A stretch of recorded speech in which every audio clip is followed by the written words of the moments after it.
Hello guys, welcome to my channel. So our today's topic is descriptive English. As we all know, we have our NABARD Development Assistant exam soon.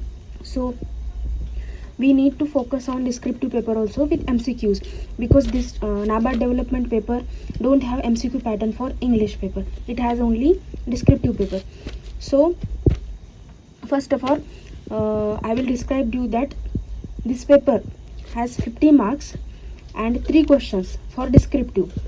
And in descriptive, topics are 3: essay writing, precise writing, and letter writing. So if you are a beginner and this is your first time to write descriptive paper, then you should practice on daily basis about all these topics. अगर आप experienced हैं और आप लोगों ने पहले PO का कोई डिस्क्रिप्टिव पेपर दे रखा है या किसी भी टाइप का कोई और डिस्क्रिप्टिव पेपर दे रखा है, तो आप लोग को पता होगा सबसे पहले हम लोग को वर्ड पे फोकस करना होता है. जैसे कि वो क्वेश्चन पेपर में देते हैं, they describe for this paper 200 और 250 marks. So I will show you how much time we should distribute amongst all these questions. First तो ऐसे राइटिंग का हम लोग लेते हैं जिसमें 20 मार्क्स होते हैं और 200 से 250 वर्ड्स की लिमिट होती है अप्रॉक्सीमेटली. मतलब अगर हम इस टॉपिक को 10 मिनट देंगे तो ये टॉपिक हम अच्छे से कवर कर सकते हैं. इसमें रूरल डेवलपमेंट टॉपिक वाला होता है, एग्रीकल्चर वाला होता है और फाइनेंशियल इंक्लूजन, इकोनॉमिक. देखिए नाबार्ड डेवलपमेंट का पेपर है, मतलब agriculture, rural area, financial, economy, ये सब तो आने ही वाला है. तो प्रैक्टिस जब हम करते हैं ना, तो ये सारे टॉपिक्स की ही करनी पड़ेगी शुरू में. एक्सपीरियंस अगर है, आप लोग की प्रैक्टिस हो गई है, तो आप डेली एक पेपर दे सकते हैं. और बिगिनर के लिए थोड़ा ज़्यादा वक्त देना पड़ेगा. बाकी क्लियर तो दोनों को ही करना है, एक्सपीरियंस वालों और बिगिनर वालों को. तो नेक्स्ट मैं देखूँगी प्रिसाइज राइटिंग. इसमें भी अगर हम 10 मिनट्स देंगे, इसमें 20 मार्क्स होते हैं, 150 वर्ड्स की लिमिट होती है अप्रॉक्सीमेटली. और ये प्रिसाइज राइटिंग टॉपिक में हमको सबसे ज़्यादा फोकस वर्ड लिमिट पे करना पड़ेगा, क्योंकि हम इसमें वर्ड लिमिट इधर उधर नहीं कर सकते. ऐसे में थोड़ा अगर 1-2 वर्ड इधर उधर हो जाए तो भी चल जाता है. तो सबसे पहले हमको प्रिसाइज राइटिंग में पूरे पैराग्राफ की या पूरे पैसेज की समरी देखनी पड़ेगी. समरी देखते टाइम पहले तो पूरा पैसेज रीड करना पड़ेगा, फिर उसको अंडरस्टैंड करना पड़ेगा, फिर उसको अपने लैंग्वेज में या मीनिंग समझ के अपने लैंग्वेज के मीनिंग में उसको कन्वर्ट करना पड़ेगा. ये सब करते टाइम एक्यूरेसी मेंटेन करनी पड़ेगी. और सबसे पहले तो पैसेज की थीम अंडरस्टैंड करनी पड़ेगी, क्योंकि एक थीम, अगर हमको थीम अंडरस्टैंड हो गई ना, तो उस थीम के बेस पे हम पूरा का पूरा प्रिसाइज राइटिंग कर सकते हैं टॉपिक का.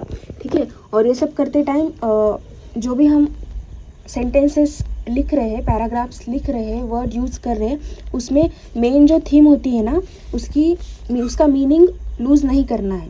ठीक है. इस चीज़ पे फोकस करो. ऐसे राइटिंग में क्या होता है, जो टॉपिक देते हैं उस पर अपने लैंग्वेज में पूरा का पूरा ऐसे अपने हिसाब से ही लिखना पड़ता है. जो याद तो हम नहीं कर सकते, उसके लिए हमारी इंग्लिश और नॉलेज अच्छा होना पड़ेगा, होना चाहिए. और हाँ, इस पर फिक्स लिमिट होती है वर्ड्स की. ये तो बहुत इंपॉर्टेंट वाला टॉपिक है.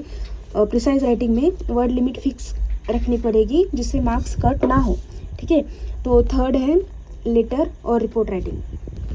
इसमें भी 10 मार्क होते हैं और 150 वर्ड्स की लिमिट होती है. और एक आध वर्ड ठीक है, चल जाएगा, ज़्यादा नहीं चलेगा इधर उधर. टाइम हम इसको 10 मिनट दे सकते हैं. और कॉमन लेटर और रिपोर्ट राइटिंग क्या कॉमन ही होता है. हम आज तक बचपन से प्रैक्टिस करते आए हैं लेटर राइटिंग की. थोड़ा बहुत उसका वर्जन एडवांस करना पड़ेगा, हो जाएगा. डेली अगर हम 1-2 वर्ड फॉर्मल इनफॉर्मल सारे लेटर्स की प्रैक्टिस करते रहेंगे, तो हमारा लेटर राइटिंग वाला टॉपिक भी ख़त्म हो जाएगा.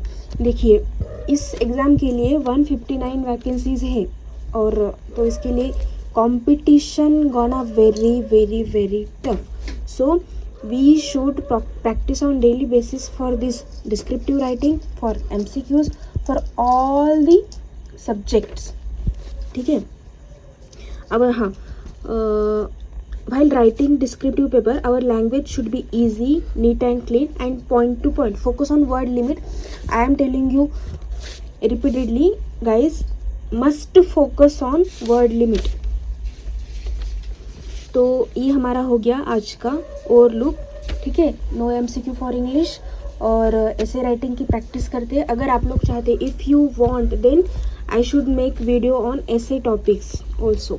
अगर आप लोग चाहते हैं तो कमेंट बॉक्स में बता दीजिए ऐसे पे टॉपिक्स अगर आप लोग को चाहिए. मेरे पास बहुत सारे टॉपिक्स हैं, प्रीवियस पेपर के तो है ये, और भी नाबा रिलेटेड, मतलब एग्रीकल्चर, रूरल एरिया, ये सब से रिलेटेड टॉपिक्स है. मैं आपको उन टॉपिक्स का एक अलग से वीडियो लेकर आऊँगी. चाहते हैं तो कमेंट बॉक्स में लिख के बताइए. प्रिसाइज राइटिंग की पैसेजेस भी है, अगर आप लोग चाहते हैं तो बताइए. लेटर और रिपोर्ट राइटिंग, इसका अगर अलग से कुछ टॉपिक्स के साथ, मतलब टाइटल्स के साथ, क्वेश्चंस के साथ अगर वीडियो चाहते हैं तो बता दीजिए, वो भी अलग से लेके आऊँगी. ये तो मैंने सिर्फ ओवरऑल एक लुक बता दिया है, ये सब करना पड़ेगा. 5 मिनट का ये वीडियो होगा, इसको देखिए और प्रैक्टिस मतलब डेली ऑन डेली बेसिस कीजिए. अगर आप परचेस करना चाहते हैं तो परचेस करके किसी भी साइट से परचेस करके डिस्क्रिप्टिव वाला जो पैक होता है ना क्वेश्चंस का, वो परचेस करके प्रैक्टिस कर सकते हैं. या फिर आपको और भी काफ़ी जगह है जहाँ से मिल जाएगी, ऑनलाइन मिल जाएगा. मेरे कुछ चैनल्स हैं टेलीग्राम पे, उस पर भी मैं डालते रहती हूँ टॉपिक्स. अगर आप लोग चाहते हैं तो वहाँ पे जाके देख सकते हैं, ठीक है. तो अब आज के लिए इतना ही डिस्क्रिप्टिव पेपर के लिए. ये देखिए, आप चाहे तो इसका स्क्रीनशॉट ले लीजिए, ये जो आइडियाज़ दी है मैंने. तो फिर इसके बाद मिलते हैं एक और वीडियो के साथ. सी यू सून गाइस.